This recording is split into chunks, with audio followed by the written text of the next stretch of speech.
Now to a topic we are going to spend a good chunk of this half hour talking about: your child's online safety. The internet is now an unquestioned routine part of your child's life. But how routine? A recent survey by the online watchdog group Common Sense Media asked tweens and teens how often they're on social media.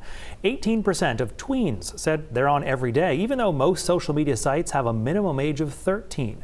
As for your teenagers, everyday usage of social media then jumps to 62%. The downside, this expansive access also has now unlocked a door of a world full of danger. So how do parents make sure their kids are actually being safe online? Well, Chris Costa spoke with experts in child safety to kind of help parents navigate these difficult situations. Hi, Chris. Well, Brian, I mean, as parents, we all want our kids to be safe, right? But where does that supervision become overprotective or smothering to the point that your kids are hiding what they're doing? These experts I spoke to explained the big dangers, how to prevent them, and how to navigate any risky situations your kids may find themselves in. You've got a lot of power in your hands with a cell phone. It's connected to the internet. You're essentially connected to the whole world. Giving your kid a smartphone is like giving them the keys to a car. Would you let them drive without a safety lesson first? So why would you do that with a cell phone? Here are 3 tips from child safety experts, the National Center for Missing and Exploited Children and the Maine State Police Computer Crimes Unit. 1. Stranger danger. Talking to people you don't know in a video game or on a social media app is risky. You don't know who's behind that keyboard or where they are. And these aren't just individual predators that we're finding are targeting boys. These are known criminals and criminal enterprises located all over the world. 2. Sextortion is a growing problem.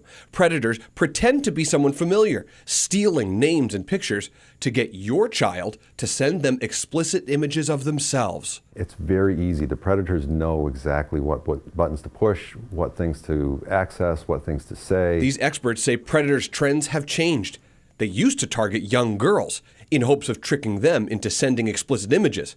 Now they're trying to get those images from young boys and then turn the tables, threatening to post the pictures unless you pay a ransom. It's important for kids to know they're being victimized, that they're not in trouble, they're not breaking any laws. Number 3, which apps pose the most danger? All of them.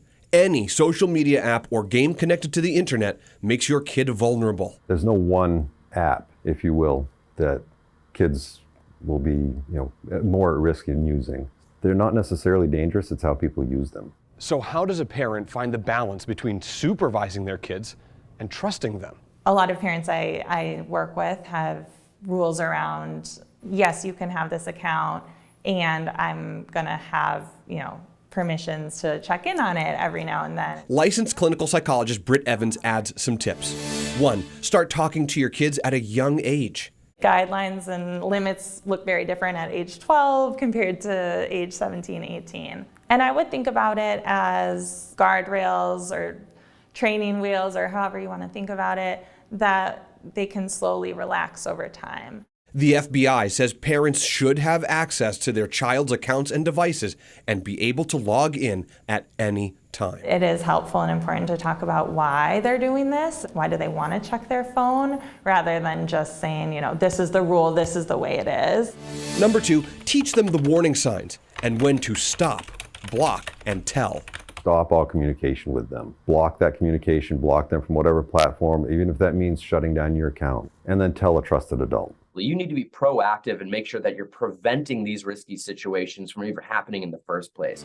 Number 3, remind them they're not in trouble. That will help the kids feel safe talking to you about anything that happens. Well, I think it makes sense for parents to feel scared and angry and have all of those emotions coming up that can come out as, how could you do this? You should know better, right? Sort of that shaming and blaming type of language. That kind of language can discourage your child from opening up to you the next time. Parents really need to make sure when they're talking to their children that they're telling their children it's not your fault. So it's important for them to know that somebody has actually manipulated them, and they are the victims. So the other tip that the FBI and Maine State Police suggest is limiting the amount of information that your kids, or you for that matter, put on your profiles, as well as limiting who can see that information. Even then, predators can take advantage of context clues like landmarks in a photo that your kids post. That can reveal where they live or hang out. So Chris, let's just say your kids do end up involved in sextortion. Yeah. Is there anything out there that a parent or a kid can do to stop it? Yes.